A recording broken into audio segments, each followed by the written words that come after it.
Okay, here we are, very excited, not just for those of you listening in, but frankly for myself, because I always get so much out of these conversations. Speaking with Kevin Bishopp, who is a performance coach at the highest level for teams in the fee-for-service financial services business, works with First Trust, with the team headed up by Chris Jepson. Kevin, thank you again very much for being here. Yeah, happy to be here. Congratulations on the release of the book. Fantastic. Yeah, thank you. I appreciate that. And of course, you had so much input on that as we put that together. So that as well, I appreciate. I want to start off by just talking about why I think I get so much out of this relationship, because we're not the same people. I mean, philosophically, we see the world the same way, but you just have such a phenomenal view on, well, I guess what I would call the empirical side of practice management and business development. I tend to be more anecdotal. I like telling stories, and I like talking about scenarios, all of which, is proven and actionable. But I just keep coming back to the importance of the art and science of what it means to play at the highest level. So what I want to do is I want to mesh together some of the core areas that the practice management index that we've developed reveals, both in terms of the opportunity gaps, but also the focus areas. And I want to connect that to a typical day in your life and what your process reveals. Because again, your reach has been incredible. How many teams have you consulted with in your career? Do you know that number? It's well into the thousands.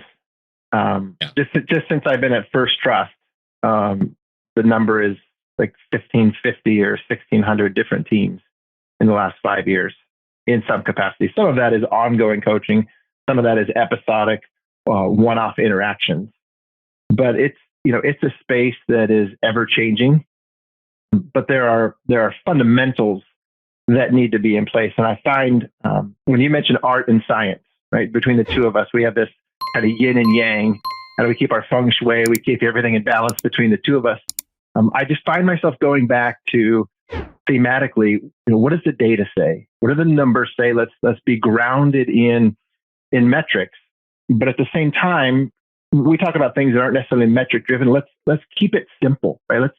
Let's figure out the basics, the core, and figure out, how do we attack this at the most fundamental level so that we can enhance something that we're doing, we can make adjustments, or we can stop doing certain things that aren't productive activities, because simple mechanisms are easier to maintain, right? If we can break things down, that's part of the beauty of the Tesla, for example, right? 20,000 fewer parts. Like just contemplate that for a minute. You have a combustion engine versus a Tesla right next to each other. 20,000 fewer parts. Like that just makes sense. Like I can see why that would be easier to maintain from a lot of angles. And so I just love trying to help teams dissect what they've got going on, find ways where we can remove complexity. My colleague Chris Still, I heard him say a couple months ago, you can't add simplicity to something, right? The actual process is we've got to remove complexity. We've got to remove the extraneous motion from a golf swing, for example, or you love to play pickleball. A good instructor will tell you, hey, there's some movements in your body, in your swing that aren't productive. They're based out of habit. But let's get the extraneous extra motion out, because with the extra motion comes additional opportunity for error. So that's just my bent. It's not necessarily a fit for everyone, but I find that it helps advisors and teams really focus on a finite number of improvements that we can make at a time and get more bang for their buck.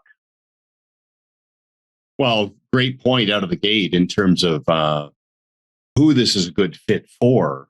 I find that there are very high caliber people who respect and are drawn to this because they know it's a gap, it's an unmet need in their business. And then they make the connection that, okay, I'm very process driven when it comes to my technical ability, but maybe lacking in some of the areas that are becoming more important: practice management, relationship management. I will say, first of all, I appreciate the pickleball reference, because one little insight that I've had is when you get to a point where you find another gear, you're shifting your mindset from just trying to get the ball in versus putting it in a specific spot. That is a next level breakthrough that comes from coaching. You're not going to figure that out on your own. And then the reinforcement of having another set of eyes, not only put that concept on your, in your mind, but also helping bring it to life. That's been a profound breakthrough. I love the Tesla analogy and that 20,000 fewer parts. You one up me on the analogy right out of the gate. I think about you all the time when I'm involved in my hockey pool with my youngest son, which has been going on for several years. I just adore that whole relationship, especially in that area. And but what's interesting is he's all metrics, all analytics, plus minus, puck possession. Like, it's incredible how his brain works on those analytics. I'm the art. I'm the wily veteran. I go by feel. But what's amazing is the mutual respect for the fact that we're different people with a different view, and it comes together. There's a multiplier there. And I think that's what you see in your interactions with the teams that you're focusing on. So what I'd like to do, a bit of a dual track, Kevin, I want everybody to understand what it looks like to engage you, how you help somebody get clear, and then how they translate that clarity into results. And I'm going to try to frame it around the 18 focus areas within the practice management index. Obviously, you can't focus on all 18, but I've got a couple here that I've identified. So why don't you launch in and just paint a picture for how a team will connect with you and the progression that you work them through to help them get clear on some of their gaps and how to address them. If you can start there. Yeah. So first off, since I'm at First Trust, all the work that I do is with advisors who are engaging First Trust portfolios as part of their set of portfolio solutions. There's really no constraint or guideline in terms of size of team, type of team. My bias is if they're a good client of our firm, if they've identified First Trust as a strategic partner, we want to help them any way that we can. Candidly, we've got advisors who have $40 million books, but they put a disproportionate amount of that with First Trust. I want to help them. Right? We've got teams that are multi-billion-dollar teams, and they have some good business with First Trust. We want to help everybody. We believe at the core that the advisor is at the center, at the most critical link in the chain in our industry, because they're the ones that are putting their faces in front of clients. And so what typically happens is I will get a request from our field saying, hey, we've got this team that's wrestling with a set of issues, or they've just come together, or maybe they've just disbanded, or they've changed firms. There's some catalyst on their side, which is a cue for me that they're right for some conversation, right? So something is happening on their side, which is causing them to want to be interested in either enhancing the business, taking it to the next level, or solving a significant challenge. So the very first thing that we do is we collect data on them. We just ask them to fill out a simple profile sheet, no more than a page. We're going to look at assets, revenues, number of households, how many on the team, what roles are people in. And then we're going to ask them, where do you feel like you're having success? Tell us what's working. What are you proud of? Tell us where you're struggling, some things that you feel like you need to enhance, and then get specific with the topic that you want to discuss. And all that does for me essentially is it shortens the runway in terms of being able to diagnose some of what's going on, because I'm getting this information ahead of time. And then we'll jump on the phone and it's a conversation, or we'll jump on a Zoom or a WebEx and it's a conversation. And what I find is that after doing this for 18 years, right, more often than not, I can look at that profile form, I can look at the data, and I already know a good chunk of what's going on just because of what's inside of the data. I can see how many advisors they have versus how many staff. So I know, do they have the right balance between resources? Are they advisor heavy? Are they staff heavy? I can look at the revenue that's coming off of the asset base, and I can figure out, hey, is there untapped potential inside of this business? Because we know where all of these same metrics fit with the top performing teams. I can look at their revenue per client. What's the average size of household? And over the years, you have a feel for how the business is running based upon the average quality of the client. I can look at the number of clients and households per advisor, per team member, and I already have essentially a gauge of where they're at from a bandwidth perspective. Like, I know, hey, are they running hot because of where the capacity metrics sit, or do they actually have margin in their day to be able to work on the business? And so we'll get on this initial conversation, and my job is just to listen, right? Just to truly be interested in what's going on. I'm not too worried about them knowing about me and First Trust and all the great things that we can bring to the table. I really want to listen, and I'm listening for the message behind the message. Because a lot of times in consultative relationships, they will say things that they think I might want to hear, right? And what I'm really looking for is I'm trying to listen beyond some of what they're saying to figure out, okay, what's really going on, right? So I'm trying to pick up on cues. How do they, for example, how do they talk about their staff? What's the bent? Are they speaking of the team as incredible resources, vital part of what we're doing for clients, or are they doing the staff as that's the offloading paddock for tasks that they don't really want to do, right? And replaceable, the firm controls staffing, etc. So trying to understand really what's going on and behind what they're telling me, and I'm working to make sure that what I'm hearing, what I'm assessing, is lining up with the story that's in the metrics, right? What does the data say? And from there, it's diagnosing what truly are the problem areas, and it's different a lot of times, but more often than not, we're breaking it down, and what we're finding is one, they don't have capacity. They haven't effectively managed capacity, which is incredibly critical in a business that's changing as fast as the business that we're in. Second is they are not as structured and disciplined as they should be from a value delivery standpoint. I'll hear them say things like, oh yeah, we have A's and B's and C's. But then when we ask them to describe, hey, what's the difference between what an A gets and a B gets? It quickly breaks down into, well, everybody pretty much receives the same client experience, which tells me that it was a labeling exercise.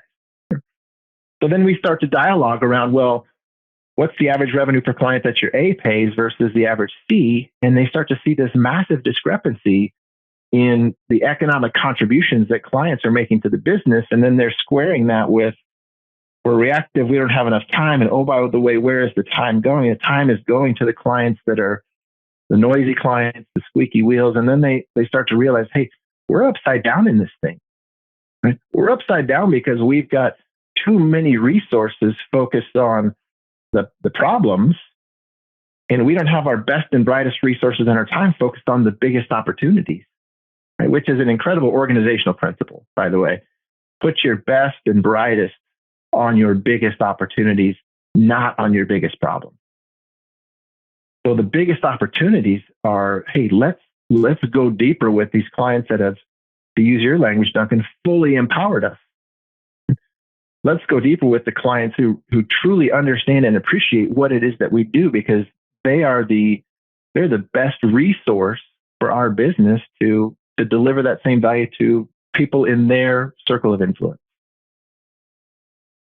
So that the process starts with the data, it starts with the interview, and then it's just a matter of helping them better understand what they really should be doing. And there's a lot of them understand what they could be doing because they read it all the time. They read different practice management books, they watch different podcasts, and there's no shortage of strategies that they could pursue. The real question is for this team, what should you be doing? Right? Let's sift through the coulds and let's get it down to the shoulds. And the shoulds, right, what drives the should is generally three things. Number one, what's your vision of what you want to build? That should be additive and informative to the should. The should be, what does the data say about how the business should look? What do the fundamentals say about how the health of the business and what it looks like? And then the other should is, let's not reinvent the wheel. Let's look at what others have done and proven are best practices. And let's bring those three together. Your vision, what's the data say? What are the best practices? And let's break it down into a finite number of objectives and create lists, a work order or a project management plan that doesn't have 71 items on it, right? It doesn't even have 17 items to get started. It's like, let's go do these one or two things. And the reason that's so critical is because many of them, and you know this, many of them are stuck in this try, fail loop, or maybe try and even have a little bit of success, but then it gets uncomfortable, it gets messy, we don't know how to figure all this stuff out, so we revert back, right? And we try a little bit of something, then we revert back. And they develop the wrong belief system, right? Because in that instance, the belief system isn't reinforced. The belief system is actually inhibited, because the number one way to improve your belief system, called mastery experience. This isn't my work. This is a guy named Albert Bandura. He's the world's leading researcher in the area of self-efficacy. The number one way to improve your belief system is to say that you're going to do something and then do it. Second behind that is peer modeling, meaning, I see somebody in a similar scenario who says they're going to do something. They go and do it. That gives me the belief that I can actually do that as well. That's secondary. The most powerful way to improve your belief system is to say you're going to do something and then do it. Right? It's like when a toddler's learning to walk. They try it, they go down, they take a tumble, they've got knocks on their forehead. The best thing for them is to get up and then to take that step. And then that gives them the belief to take the next step. Right? And then the belief that, I can put these individual steps together and I can actually start to create some movement. I can start to create some motion. So that's probably more than what you wanted on the intro. But in terms of how I've been able to be effective with advisors and teams, that's been the process that I've used to really try to get behind the initial screen, kind of the initial positioning of where they're at, and truly try to uncover what's going on. Well, you covered a lot of ground. And I think I can imagine somebody listening in, it's probably validating, saying, yeah, this is next level. This is very thought-provoking. But to your point, not about pep talks, more about sustainable deployment over the long haul. I took copious notes. I want to come back to your process around fit. So it starts with, okay, it's reciprocal. You've got people who have immense respect for First Trust, so they've earned the right to access your value. So it's very much rooted, it's respectful, but the respect has to go both ways. So part of your fit process is to confirm the self-motivation that you don't want it more than somebody else. Because a lot of people have an awareness that I need to do some things, make some adjustments, but could, should, right? That dynamic. What I love is how you ease somebody in, because somebody listening to you could go, oh my gosh, there's so much to think about and consider. But your profile page demystifies the fact that you're not going to dump the whole load on them out of the gate, because you don't want somebody to look at it and go, oh my gosh, this just seems like work. I'm just going to revert to the status quo. You ease them in to get themselves into a pattern of awareness, relevance, and then implementation. That is I'm sure that was deliberate. You figured that out over time, over the many years. Sure. Yeah. And I would love for them all to succeed. Right. But it doesn't matter how bad I want it. I'm not on the team. I don't get to do the heavy lifting. I'm not in front of their client relationships. And I've found that it's easy to say that you want to build a better business. Very easy thing to say. Like, there's a much smaller segment of people who say, I want that, and I am committed to doing what needs to be done to get there. And that's the population that I'm searching for, in terms of, that's the population that I want to help. And if I could add another layer to that, the engagements, and I know that you know this as well, the engagements, the ones that are really exciting for me and really rewarding are the ones where the advisors are saying, yeah, we really want this, but we really want it for our team, because we know what that's going to do for not just for our clients, but what it's going to do for our team. Right? Our team is going to have meaningful, rewarding work, meaningful relationships. We're going to make meaningful commitments to clients and to our community. And yes, we will be well compensated for that. Right? But that's not what's driving their desire. Their desire truly is, at the end of the day, this is about everybody waking up in the morning and saying, no, I don't have to go to work today. I get to go to work today. Right? I get to go help clients do amazing things. They're working hard to drive income, to build assets, to build a business, to be involved in their community. And we are so blessed as a team that we get to go and help them do that work. We get to be an integral part of them making the impact that they want to make. The engagements that are the least interesting from my perspective are the advisor who says, well, I just, I'm at $2.5 million. I want to get 5 million of production, because I want to be one of the biggest in, ABC, broker dealer, or what have you. To me, that's like, yeah, we can help you, but at the end of the day, I don't want to look back on my career and say I helped a bunch of advisors in an industry just go make a ton of money. There's not a lot of, actually, there's about zero personal joy and satisfaction in that statement. It's actually probably negative joy. I don't even know how to quantify that. But I want to say, hey, I had the great fortune of working with incredible teams that they built incredible teams. They built incredible businesses, and they made a mark on their community. They made a mark on their clients. They solved real challenges for, real people. And that's the fun part for me.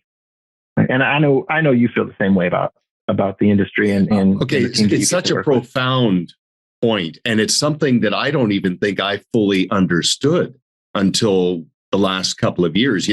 yesterday I was speaking with Chris and we were talking about what it means to go from advisor with technical ability to CEO who takes a panoramic view on running a business like a business. And you're right. It starts off there very enlightened. Yes, there's the quantitative, but the qualitative, there are people that have so much personal fulfillment that comes out of the fact that engaging the team and working on the business is glue. It gels the chemistry and gives people added purpose because they're not transacting and grinding and reacting all the time. They're actually engineering something. That is incredibly rewarding. And, I love hearing people talk about, okay, I went from this number to this number. That was great. But at the end of the day, it's still a means to an end. You think about relationship management, the enlightened financial professional says, I'm managing money, I'm managing a business, but I'm managing people. And that has layers. I'm managing my clients and I'm managing my team. And I've got this HR hat on now where I'm really focusing on the career ladder and the fulfillment that somebody gets from being part of our community. Now, with that said, I want to hit on something because when I heard you with your intro painting the picture about your process, you touched on several of the 18 focus areas within the practice management index. The one that really got my attention was when you talked about capacity. Mm-hmm. Now, so I'm gonna plant a seed on a question that I want you to consider, but then I want to make a point.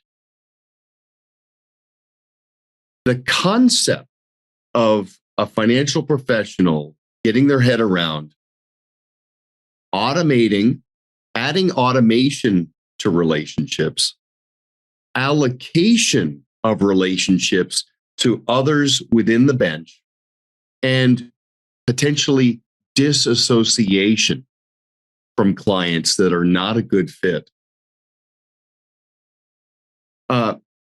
I sometimes have to stop myself from saying, like, what about this don't you get? When somebody either doesn't respond the way I hope they will, or they push back. When I say to somebody, you've got too many clients, you've got too many relationships, and I get the sense that you've got some relationships with people who they're not balanced. And what I mean by that, Kevin, is they want success from you way more than they want success for you. Like, success from you means give me a result. Okay. And you're going to live and die by that sword. Okay, fair enough. That's an expectation. I'm going to help you grow your net worth. But the ideal client, they want success for you. Like they're actually concerned about your well-being, your achievements, your fulfillment. So back to the question. Why is there pushback on the automation, allocation, and disassociation? What are some of your observations around that? And then preventative. And then on the other side of it, what are some of the outcomes for people who actually say, you know what, I'm going to do it? Let's start there. Yeah. So on the disassociation, the biggest resistance point there is they have a scarcity mentality. Right? They're holding on to everything that they've accumulated because they're not necessarily confident enough in their ability to do more with less. And the industry, the way that they've been brought up in the industry has always been more is better, more assets, go get assets, build a business, create critical mass, network. I often hear them say, when I was younger, I'd take anybody that could fog a mirror, right? And it's just this, the industry has always been around quantity of assets, quantity of clients. And so that gets ingrained early on. And then they get to a point where they're concerned about relationship risk. Hey, if I disassociate from this individual, they could go out into the marketplace and tell 7 other people that we quote unquote fired them. And the implications of that are drastic, and we just could never do that. Over the years, I've kept informal statistics. I'll ask advisors, hey, for every 100 clients that you have successfully disengaged, how many uncomfortable conversations have you had? How many times has it backfired on you? And the number, my number, not scientifically calculated, is they will tell me I had one uncomfortable, kind of one semi-uncomfortable conversation. So it's 1 or 2 somewhat uncomfortable conversations out of 100. So that means that 98% of the conversations, the clients went on their way. Right? If it's handled professionally, if there's clear communication, right? If you've found a way to truly get them to a provider that could be a better fit for what they need. What does that say about how much they value the relationship if 98% of them are going away without a peep? It says that they didn't really value what you did, right? Okay. This is a very powerful point you're making. I think people need to consider both sides of the coin. Like scarcity, there's 2 perspectives there. There's the lens of the client and there's your lens. Your lens is, yeah, maybe there's some fear, like more clients, there's a safety net there of diversification. But with diversification can come dilution, where that safety net becomes a bit of a hammock of complacency, and it's just spreading out your allocation of effort. The client's lens, like professional scarcity, you want every single client to have a very meaningful appreciation for a sense of belonging. Like, I belong in this community. My advisors, I'm not a number. They're not trying to focus on how big they can get. It's how small they can stay, which means I'm going to share this with the right people. I think that's a very important takeaway about both sides of what scarcity means. Yeah, there's also 2 things that I bump into fairly routinely, which are big red flags from when I hear an advisor say one of these 2 things. Number one is when they ask me the question, they listen to our positioning. They listen to the process about growing down, working with a smaller number of higher quality relationships. And if they ask me, well, that feels risky, or doesn't that introduce too much risk to have these large client relationships where if I lost one of my large clients, it's now a disproportionate amount of my revenue stream? That's a telltale sign for me that we've got to work on this individual's mindset, right? Because they're coming at it from a place of fear, right? But what if we were to lose them? And so my viewpoint on that is, hey, what you need to understand is we can get you to a point where you're bringing on those relationships, anywhere from 8 to 12 of those new high value relationships per year. And the rhythm of those acquisitions is such that you're not even going to worry for a moment about losing one, because there's going to be so much momentum and energy, because you're now replicating the portion of your business where clients do truly value and appreciate you. And you're going to be driving more revenue from that segment. That's the first red side, red flag. And the fulfillment around going deeper into a relationship where the complexity of needs now and evolving in the future bring out a deeper sense of purpose and fulfillment for the team. Yeah, and there's another layer on top of this. Like if you're not focused on clients that have complexity, then they don't need a complex solution. Right? If they need a complex solution, economically, what's best for them? They're going to be part of the robo world. They're going to be part of the commoditized side of this business. If you're not finding people that have complex needs where you can use your process, your team to go deeper and truly add value, and all you're doing is bumping into the mass affluent who need a portfolio and just need to keep saving, that's a painful space to compete in, right? Because they don't have a set of needs that really drives towards what you've built and what you've constructed. So that's another fascinating side of that, is to think, okay, if I'm not moving in that direction, if I'm not getting to more opportunities where there is a more complex situation, I have less opportunity to differentiate myself, because I don't get to show them all of the really cool stuff that we can do if they don't necessarily have that set of needs. So that's even a little bit of kind of a brain bending thing when I start to think about it. I can see your facial expression too. It's like there's something there. Okay? So what is the sweet spot between concentration risk and dilution risk? Dilution risk is I'm managing too many relationships, and there's opportunity that is not engaging with us, and it's undermining us in ways.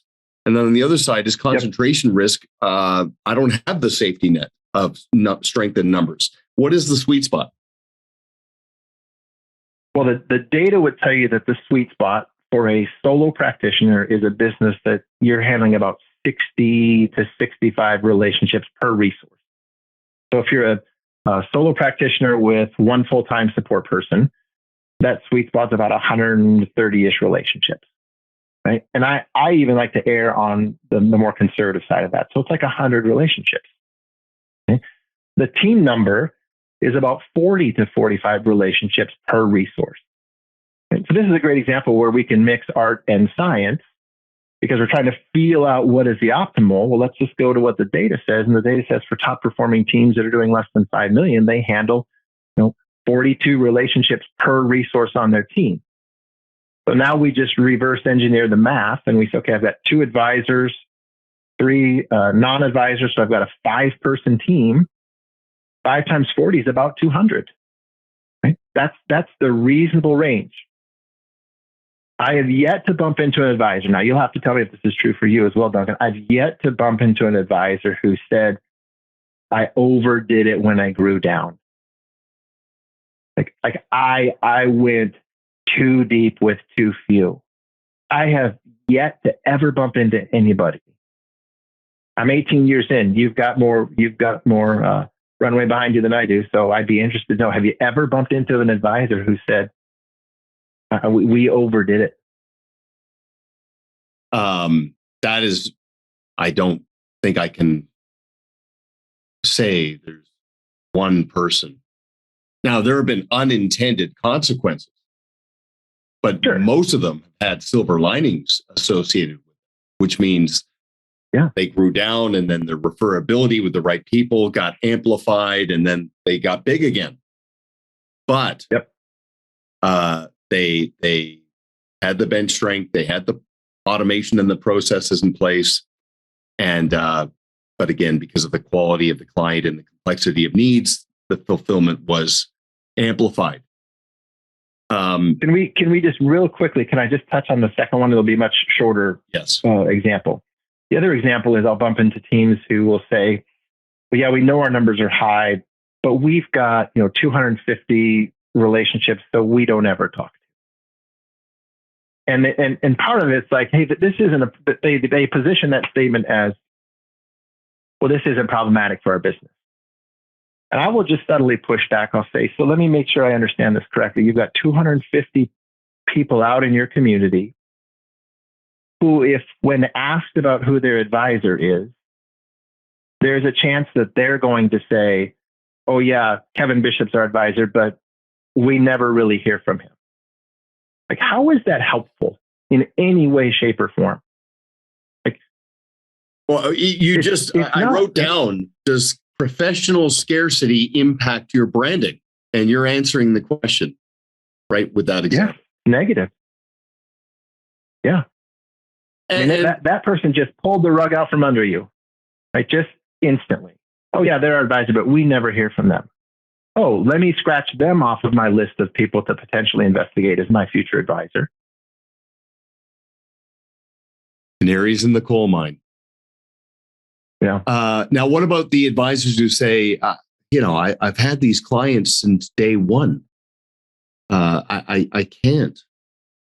I mean, my answer to that is you have to always ask yourself, am I doing a client a disservice by maintaining the status quo?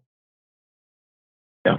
What elevation, what upgrade can be put into place with a brand within a brand, with allocation to a different person on the team who engages with the same practice and process? I mean, just expand your thinking around what it means to break free of the status quo and the impact that has on the client.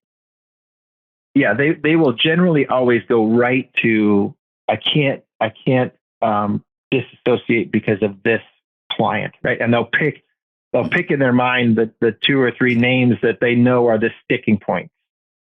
And so I will generally say, well, just set those 3 or 5 aside for a minute. Let's look at everybody else. And then they'll go, okay, we'll set the outliers aside. Let's look at the other opportunities to disassociate.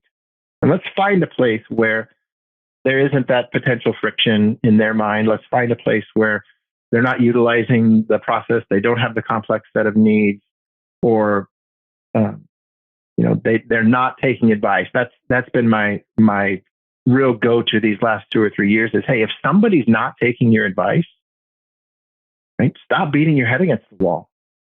Not worth it.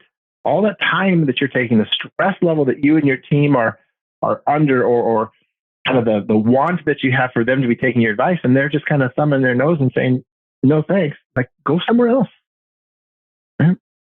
You're allowed to evolve. How unrewarding is that? Yeah, you've got it. The best teams give themselves permission to evolve. Right? And I would even say in this day and age, they give themselves what I would call unprecedented permission to evolve, because everything is changing so rapidly. They're recognizing, hey, we got to keep moving, right? We got to continue to adapt. That's powerful. And what you're confirming there is that the language, the words matter, giving yourself permission, and then how it's positioned, making sure a client in no way, shape, or form views it as a handoff. This is an upgrade. I'm doing you a disservice by not doing this. That reinforces branding as well. I want to ask you, I've got so much I need to ask you. Can I have your perspective on the balance between client service and client experience, and what that does for a team? Client service, how you react and respond to a need. Client experience, your habits, rituals, the consistent, scheduled approach that you take around what it means to be your client. Can I have your perspective and maybe any feedback or stories around advisors who have brought that to life and what clients have said? Yeah. So I do love to spend time when I'm face to face with a team, or I'm in a presentation, helping validate or make sure that people have their minds around the perceived value of services versus the perceived value of experiences. The research will tell you that the final frontier for differentiation, for professional contrast, in a competitive environment, is to focus on the client experience. You look at luxury retail, you look at anything that's experiential, you look at high-end autos, you look at hospitality. The last frontier, if you want to differentiate yourself, is to invest in elevating the experience, because that is the part that's most difficult for somebody else, a competitor, to replicate. That's the final frontier. Services sits one tier below that. Services, and there's a perception with services that we're going to give good customer service, and the term that I'm using now is anything that's service related, I'm looking for a frictionless client experience. And if you think about how we consume services, and when we're really happy with a service provider, they've removed all the friction. Like Amazon is removing the friction from buying products because it's right there. It's on your phone. Like it's just, buy now, one click, boom. It's on your doorstep in 24 to 48 hours. Anything that's service related, we're looking for friction free as being, for the most part, kind of how we evaluate, was that a good service? Did I get what I needed? And how much pain was associated with it? But then when you get to the experience piece, consumers are willing to now start to make some trade-offs, right? Because these things are nuanced, they're bespoke, they're interesting, they're intimate, they're creative, and there's a resource requirement that goes into being able to execute on that. We're not necessarily looking for something now that's friction-free. We're looking for something that's going to make an impact, right? To make an impact and have shelf life. Now, we've used those two terms, I think, in some of our slides and some of our presentations, is that when we are in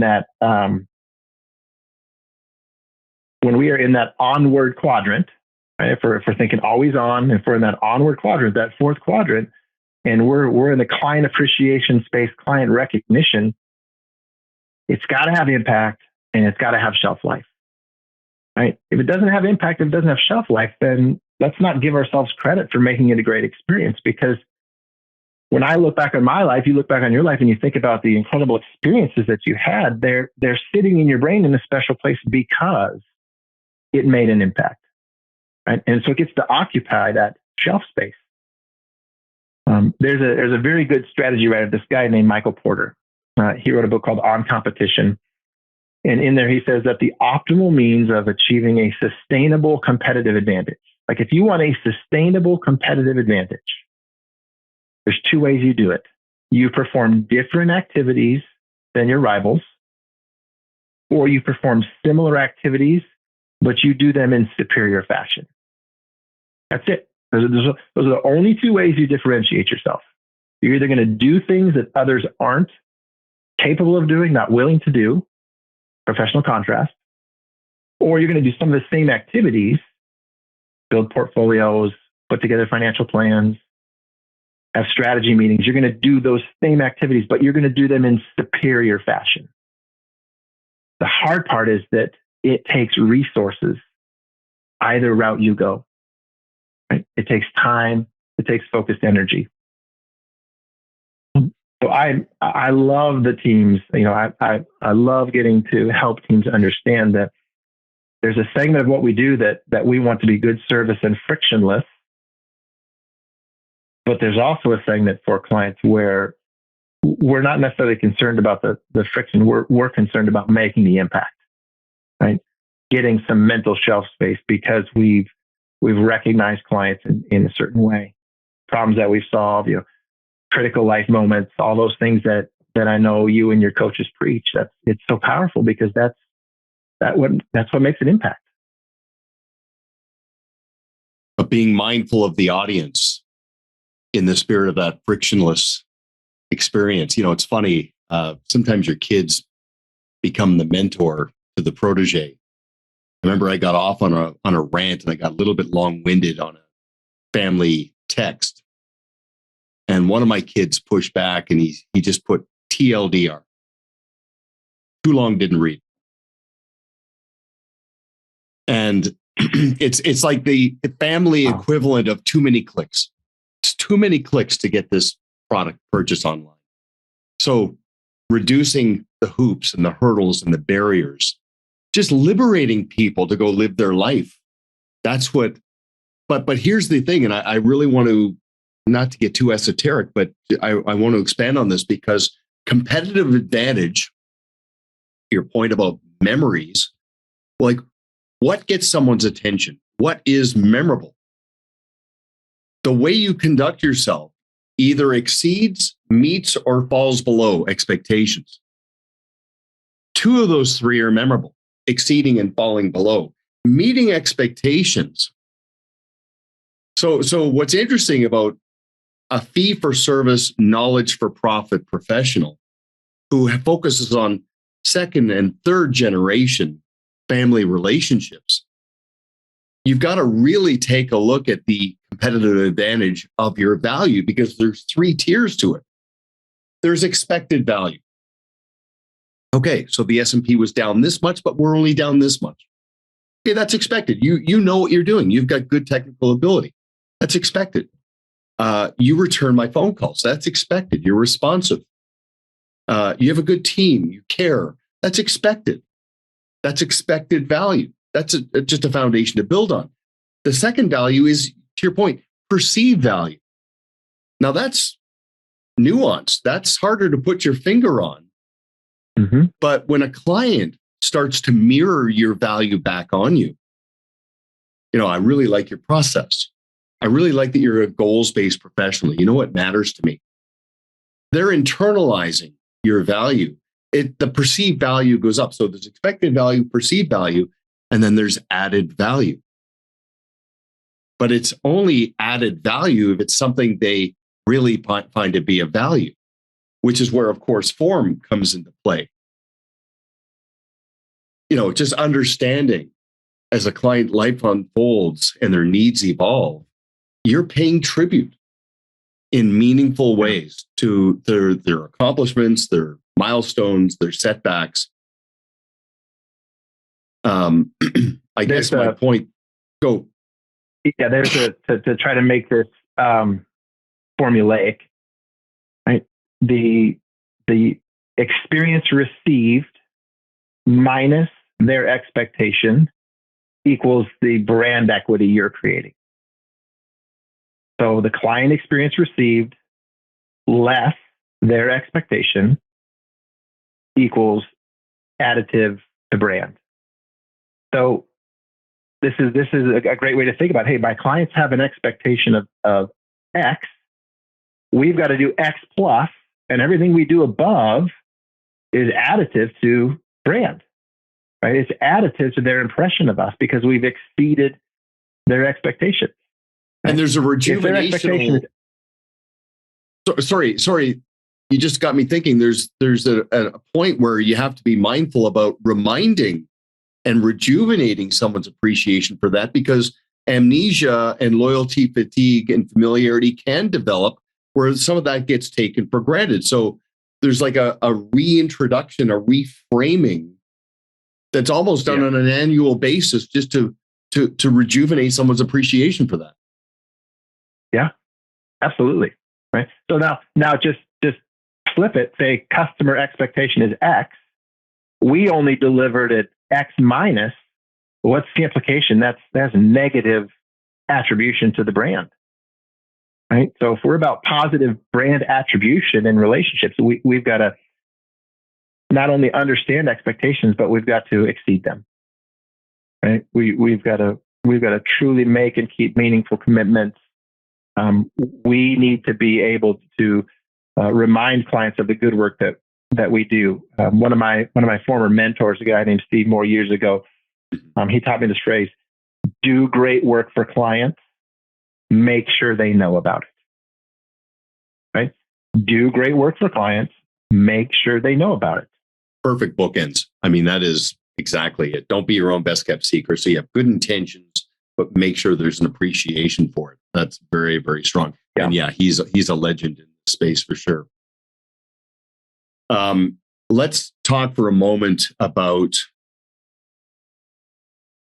systems and process. So we've got more and more leaders of advisory teams that are really embracing the CEO mentality, the HR mentality. Like, I got to think what you were just saying there about, good intentions, make sure people, execute on it, make sure people appreciate it.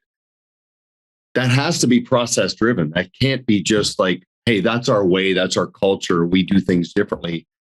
Engaging the team, having regularly scheduled meetings to hold people accountable and to assess the degree of deployment and how people are responding to it. That's how you wrap that up, right? How you ensure that that's being brought to life. Yeah, I think maybe a way of adding to that a little different flavor would be, how do you build a culture of execution? And how do you build a culture on a team where the bent is, hey, we're moving forward, we're getting things done. And what I'm finding, and I think you would agree with this, is the bigger these businesses are getting in terms of advisors that are coming together, right? They're acquiring other books. They're recognizing that there's some strength in numbers. There's numerous layers of complexity that are added, right? You mentioned the HR piece and managing people and role clarity and whatnot. Another piece that I think advisors wrestle with is, how do I build the culture of the team? Right? How do I make sure that as we're growing, as we're bringing on new talent, as we're tucking in other advisors, how do I make sure that we protect this culture that we've created? And if we don't have the right culture, how do we get the right culture? And I was flipping through Instagram a few weeks ago, and I don't, Instagram has their algorithm, and so they start feeding stuff that they think you're interested in. And I started to get these little tidbits from coaches, college football coaches, hockey coaches, wrestling coaches. And so it's just been this kind of cool feed of interesting things. And there was a wrestling coach, and somebody asked him about the culture of his program. And he said, well, first thing you need to understand is you don't get the culture that you promote. You get the culture that you practice. You get the culture that you permit. Oh, sorry. You don't get the culture that you proclaim. That's the word that he used. You don't get the culture that you proclaim. You can't just stand on a soapbox and say, this is our culture. He said, you get the culture that you practice, right? That you actually do. You get the culture that you permit. Because if you permit it on your team, it's part of your culture. And you get the culture that you promote, meaning you get the culture that you recognize, that you foster, that you grow. And one of my favorite things is when I see a team that truly embraces that, and they realize that, hey, we're all in sync in terms of our mentality, our values, our guiding principles. Like, we all know that integrity is non-negotiable. We all know that we make and keep meaningful commitments. We know that we exceed client expectations. We know that we have a genuine interest in our people, in our clients, in our community. Like, these are these foundational values. I love that. The ones where I get really nervous is when I can sense, hey, there's advisors on this team that they're saying one thing, but I know that they're not backing that up. Like, I love the advisor who says, yeah, I was here till 7:30 last night because we had to get a bunch of quarterly reports out the door. Like, when the advisor says, I was here, we were doing that, I'm rolling up my sleeves, like we're doing this heavy lifting, versus the advisor says, well, why didn't we get all that done? No, don't ask people to do things that you're not willing to do. Right? That's not the culture that we're looking for. So I don't know about you, but I'm having more culture conversations, in part because it's so critical, in part because it's also, I believe, we have a lot of people in the industry who have been in an environment where the culture isn't right for them, and they're looking to plug into a team in whatever role, could be admin all the way up to experienced advisor. They're looking to plug into a team where there's a cultural fit for them. Well, and that, you think of the checking of the box on that check mark fades as the team evolves and expands. I had a kind of almost a shocking revelation with the team. I've been working with this lead advisor for years. I assumed he had internalized some of our core foundational elements. He's in the interlude between organic and scalable growth. He is shifting from B to C to B to B. It's quite fascinating to see it. He brought on his bench strength is expanding. He brought on somebody who we said, no, that's a COO. That's somebody who's going to be executing on your process for both addressable audiences, your clients and strategic partners, but also other advisors that you attract and acquire. I just mentioned passingly, I talked about the rule of three. Everything you do 3 or more times, 3 or more steps has got to be documented. And I was just sort of throwing that on the table as a reminder It was as if the lead advisor had never heard it before. And I said to myself, because he said something like, say that again. What do you mean? And I went, I thought I was talking to the new COO. I'm actually talking to the leader. That was not brought to life to the degree he should have. And the mindset of that, and it led to this conversation about Little's Law. And so now I've got the COO and the lead advisor really understanding this is what we're building. Capacity, to your point, the closer you get to your natural capacity, the more things tend to break down. Systems and procedures, don't self-sabotage. That was the conversation about Little's Law. Then we got to McNamara's fallacy. You can't measure it, you can't manage it. Like, it was an incredibly enlightening conversation for me because I realized that this is ongoing. This is fluid and dynamic and has to be reinforced as the team is growing and their needs become more complex.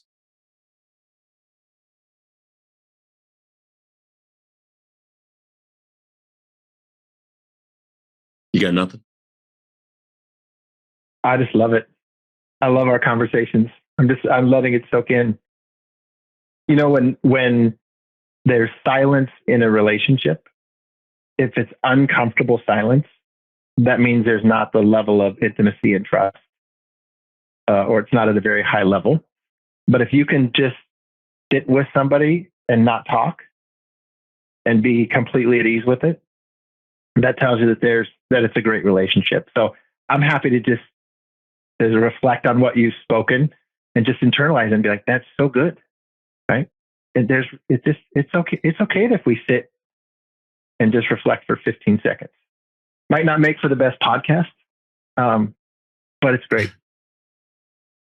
Kevin, I'm looking at my notes and I'd say I've probably gotten to about 25% of what I wanted to cover, but it's still, we're an hour in. So clearly I want to bring you back again. I'll keep these notes so we're not just restating what we've covered here. But I want to just remind everybody, you've got access to the Practice Management Index to get clear on your opportunity gaps, but also to force you to think through on those key 18 focus areas that we've identified as being commonalities that separate the best from the rest. I would ask you, as a significant supplement to that, to reach out to your first trust wholesaler and engage Kevin. I think you've heard enough from him to get a sense for how he sees the world, the purity of what he's trying to accomplish, and the relevance and impact that he can have on a substantial team that has ambitions for growth. So, Kevin, is that the best way to connect with you, is to access you through a first trust wholesaler? Yep.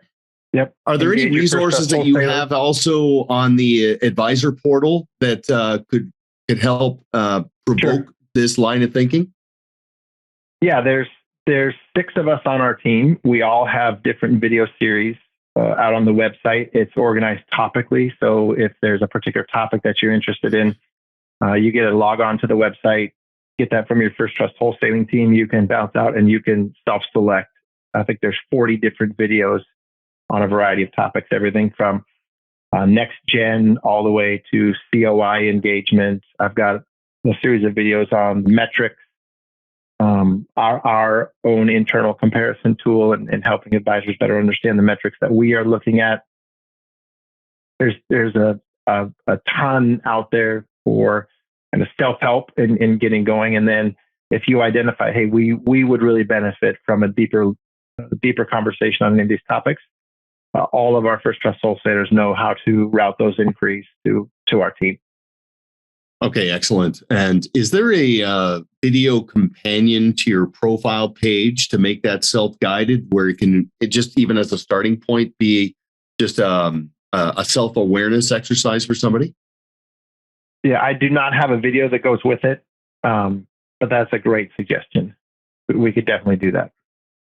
Well, just because I know diagnostically, you ultimately want people to come to their own conclusions. It doesn't necessarily have to be your ideas. You're investing previous interactions with other teams into every relationship, but ultimately you want them to come to their own conclusions. So at a minimum, that profile page has got some very, very thought-provoking questions, just to expand someone's thinking about what the next 5 years look like. I look at the last 5 years and how fast. I think of some of the masterminds we did in Palm Springs 3, 4, 5 years ago. A blink of the eye. The next 5 are probably going to come and go even faster. So if nothing else, I'm hoping that the takeaway here is just a gentle reminder around the importance of working on your business, engaging your team, and being process driven. So with that, Kevin, terrific. Have you back to go deeper into this conversation. And any closing comments? Thank you for the opportunity. I love these conversations that we get to have. We get to do them informally, but I love jumping on the podcast with you. You have a phenomenal following, which is great. The book is fantastic. So thank you so much for everything you do for First Trust as an organization, but as well as our team, being a great resource and a great partner for us. It never feels like work. It's an absolute pleasure. And I get definitely as much or more out of these relationships than your team. So it means a lot to me. And thank you for saying so. So Kevin Bishopp, thank you very much. Go Kraken. Go Kraken. Go Oilers. Come on, we can root for each other's teams. We're Pacific Division rivals. But actually, I don't even think we can say rivals. We've only been around for less than 2 full seasons. So from what I hear, the fans, though, are embracing the concept of professional hockey in Seattle. Oh, yeah. Yeah. The games are a lot of fun. Yeah. Terrific. Well, I hope to get to a game with you soon. Okay. Thank you very much. Alrighty. We'll see you next time. Great. Thanks, Duncan.